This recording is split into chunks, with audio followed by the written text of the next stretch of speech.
हरे कृष्ण। राधे राधे। आप सभी का स्वागत है मेरे YouTube चैनल श्री राधा माधव रसामृत में। आज की वीडियो का शीर्षक है पवन पुत्र हनुमान शिवांशल से राम भक्ति की ओर। तो आइए इस वीडियो को शुरू करते हैं। जानि राम सेवा सरस समुझी करब अनुमान, पुरुषा ते सेवक भय हरते भे हनुमान। दोहावली 143। भगवान शिव ने श्री हनुमान जी के रूप में अपने आराध्य देव श्री राम से लीला के दर्शन हेतु और मुख्यतया श्री राम के शुभ कार्यों में सहायता प्रदान हेतु अपने अंश 11वें रुद्र में माता श्री अंजनी के गर्भ से श्री पवन पुत्र महावीर हनुमान जी के रूप में धरती पर अवतार लिया। अंजना के माता और श्री केसरी के पिता होने के कारण श्री हनुमान जी आंजनेय एवं केसरी नंदन भी कहे जाते हैं। माता श्री अंजना और कपिराज श्री केसरी हनुमान जी को अतिशय प्रेम करते थे। एक बार सवेरे सवेरे श्री हनुमान जी को सुलाकर उनके माता पिता फल फूल लेने गए थे। इसी समय बाल हनुमान अतिशय भूख के कारण आक्रांत करने लगे। तभी उनकी नजर क्षितिज पर पड़ी। सूर्योदय हो रहा था। बाल हनुमान को लगा कि यह कोई लाल फल है। तेज और पराक्रम के लिए कोई अवस्था नहीं होती, पर यहाँ तो श्री हनुमान जी के रूप में माता अंजना के गर्भ से प्रत्यक्ष शिव शंकर अवतार लेकर अपने 11वें रुद्र में लीला कर रहे थे और श्री पवन देव ने उनके उड़ने की शक्ति भी प्रदान की थी। उस लाल फल को लेने के लिए हनुमान जी वायु वेग से आकाश में उड़ने लगे। उनको देखकर देव दानव सभी विस्मयता पूर्वक कहने लगे कि बाल्यावस्था में ऐसे पराक्रम दिखाने वाला यौवन काल में क्या नहीं करेगा। श्री वायुदेव ने अपने पुत्र को सूर्य के समीप जाते हुए देखा तो चिंता होने लगी कि कहीं मेरे पुत्र को सूर्य किरणें जला न दे। इसी कारण वे बर्फ की तरह शीतल होकर बहने लगे। वैसे भी इस अलौकिक बालक श्री हनुमान को अपनी ओर आता हुआ देखकर भगवान श्री सूर्य देव को भी पहचानने में देर नहीं लगी कि यह तो पवन पुत्र हैं, जो अपने पिता की तरह वायु वेग से मेरी ओर आ रहे हैं और साथ में श्री पवन देव भी उनके पुत्र की रक्षा हेतु उड़ रहे हैं। सूर्य देव ने अपना सौभाग्य समझा कि स्वयं भगवान शिव शंकर हनुमान के रूप में मुझे कृतार्थ करने आ रहे हैं। तो श्री हनुमान जी को सूर्य देव की तरफ से आवकार मिलने पर बालक श्री हनुमान जी सूर्य देव के रथ के साथ खेलने लगे। संयोग था कि उस दिन अमावस्या थी और सहिक्ष का पुत्र राहु सूर्य देव को ग्रहणे के लिए आया। राहु ने देखा कि श्री सूर्य देव के रथ पर कोई बालक है। राहु बालक श्री हनुमान जी की परवाह न कर सूर्य को ग्रसने के लिए आगे बढ़ा ही था कि श्री हनुमान जी ने राहु को पकड़ लिया। हनुमान जी की मुट्ठी में राहु छिटपिटाने लगा और अपने प्राण बचाकर भागकर इंद्रदेव के पास पहुंचा और कहने लगा कि सूर्य मेरा जो ग्रास है, इस अधिकार को आपने किसी और को क्यों दिया? ऐसा कहकर रुदन करने लगा। इंद्रदेव चिंतित हो गए कि वह कौन हो सकता है जो राहु जैसे पराक्रमी को मात दे सके। श्री इंद्रदेव स्वयं ऐरावत पर चढ़कर राहु के साथ तत्काल घटना स्थल पर पहुंचे। वहां राहु को देखकर फिर से श्री हनुमान जी ने उसे पकड़ लिया और राहु किसी तरह भागकर इंद्रदेव के पास पहुंचा। श्री हनुमान जी ने राहु का पीछा किया और इंद्रदेव के वाहन ऐरावत को कोई खाद्य पदार्थ समझकर टूट पड़े। इंद्रदेव बालक की ताकत को देखकर डर गए और अपनी रक्षा हेतु हनुमान जी पर वज्र से प्रहार कर दिया तो हनुमान जी की दाढ़ी पर लगा, जिसको संस्कृत में हनु कहा जाता है, और उसी वजह से हनुमान जी का नाम हनुमान पड़ा और हनुमान जी मूर्छित हो गए।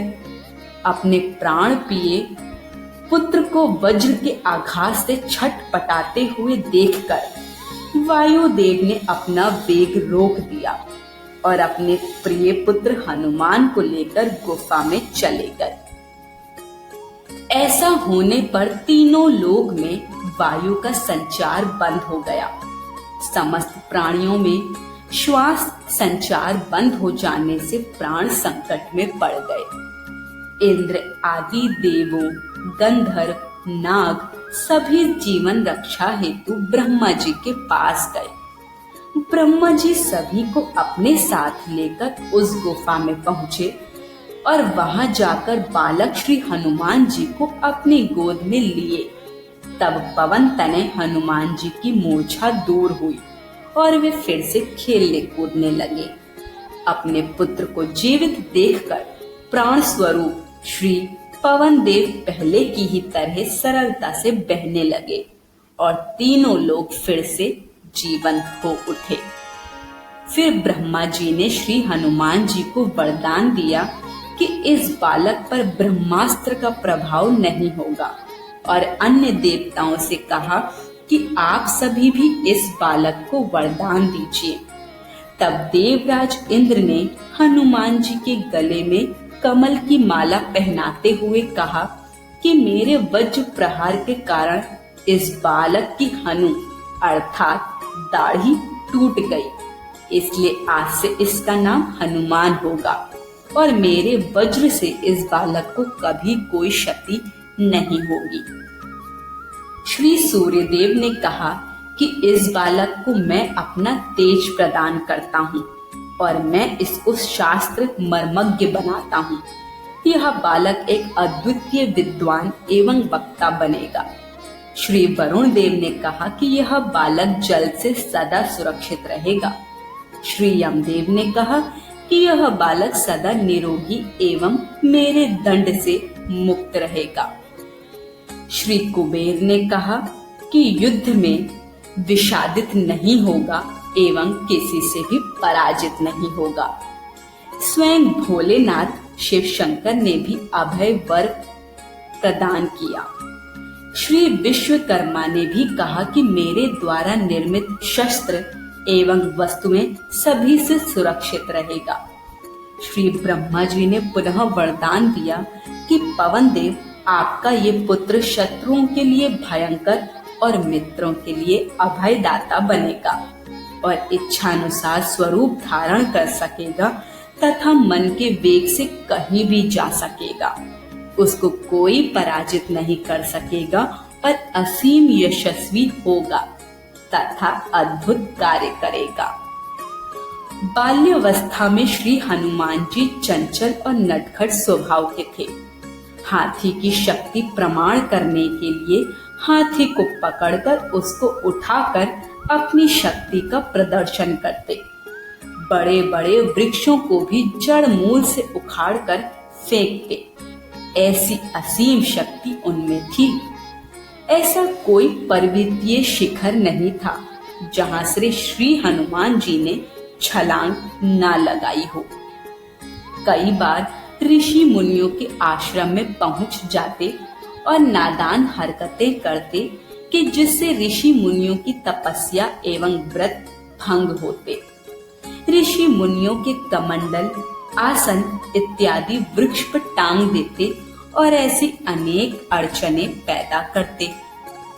आयु बढ़ने के साथ साथ श्री हनुमान जी की नटखटता भी बढ़ती चली गई। इस वजह से उनके माता पिता भी चिंतित हुए और ऋषि के पास पहुंचे और ऋषियों को हनुमान जी की गाथा सुनाई। तभी वानर राज केसरी ने कहा कि हमें यह बालक कठोर तप के प्रभाव से प्राप्त हुआ है, आप उस पर अनुग्रह करो, ऐसी कृपा करो जिससे उसकी नटखटता में परिवर्तन हो। ऋषियों ने सोचा कि श्री हनुमान जी अपनी शक्तियों को भूल जाएं, तो ऐसी हरकतें बंद हो जाएंगी और उनका हित भी उसी में समाया हुआ है। ऋषि जानते थे कि यह बालक का जन्म श्री राम के कार्य हेतु हुआ है। यह सोचकर भृगु और अंगिरा जी के अंगिरा के वंश में उत्पन्न हुए ऋषि मुनियों ने श्री हनुमान जी को शाप दिया कि वानर वीर, आपको अपने बल और तेज का ध्यान नहीं रहेगा। जब कोई आपकी कीर्ति और बल का स्मरण कराएगा तब आपको आपका बल याद आ जाएगा। ऐसे शाप के कारण श्री हनुमान जी का बल एवं तेज कम हो गया और वह सौम्य स्वभाव के हो गए और इस तरह ऋषि भी प्रसन्न हुए। उपनयन संस्कार के बाद श्री हनुमान जी ने भगवान श्री सूर्य नारायण को अपना गुरु बनाया और समस्त वेद शास्त्र उपशास्त्र की विधि पूर्वक शिक्षा प्राप्त की। इसके बाद श्री हनुमान जी प्रतिपल श्री राम नाम का स्मरण करते रहे। श्री राम के स्मरण और भक्ति में श्री हनुमान जी लीन हो गए और प्रभु श्री राम के अनन्य भक्त बन गए। श्री हनुमान जी सर्व समर्थ और दया के निधान हैं। वे अपने भक्तों को आनंदित करने में कोई कसर नहीं छोड़ते। जो व्यक्ति प्रभु श्री राम का मनन, चिंतन, भजन, कीर्तन एवं यश का गुणगान करता है, हनुमान जी सदैव उसको आनंदित बनाए रखते हैं। पवन तनय संकट हरण, मंगल मूर्ति रूप, राम लखन सीता सहित हृदय बसहु सुरभूप। आज की वीडियो यहीं समाप्त होती है। वीडियो पसंद आई हो तो कमेंट बॉक्स में हमें अपना फीडबैक जरूर दीजिए। वीडियो को लाइक, शेयर करें और चैनल को सब्सक्राइब करें। सभी को हरे कृष्ण, राधे राधे।